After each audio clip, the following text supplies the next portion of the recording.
గన్నవరం మాజీ ఎమ్మెల్యే వల్లభనేని వంశీకి చికిత్స కొనసాగుతోంది. కంకిపాడు పోలీస్ స్టేషన్లో కస్టడీలో ఉన్న సమయంలో శ్వాసకోశ సమస్య తలెత్తడంతో ఆయన్ను ప్రభుత్వ ఆసుపత్రికి తరలించి చికిత్స అందిస్తున్నారు.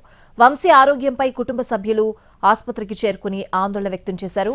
మాజీ మంత్రి పేర్ని నాని అక్కడికి చేరుకుని వెంటనే మెరుగైన వైద్యం కోసం వంశీని ఎయిమ్స్ ఆసుపత్రికి తరలించాలని డిమాండ్ చేశారు.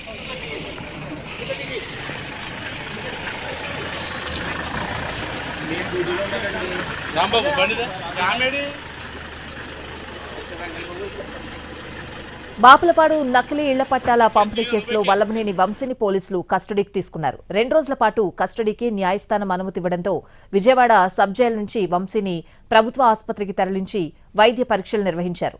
ఆ తర్వాత నేరుగా కంకిపాడు పోలీస్ స్టేషన్కు తరలించారు. ఉదయం 11 గంటల నుంచి సాయంత్రం 4 గంటల వరకు వంశీ విచారణ కొనసాగింది. విచారణ సందర్భంగా వంశీని పలు ప్రశ్నలు అడిగి వివరాలు రాబట్టే ప్రయత్నం చేశారు పోలీసులు. సుమారు 20కి పైగా ప్రశ్నలను వంశీని పోలీసులు అడిగినట్లు సమాచారం.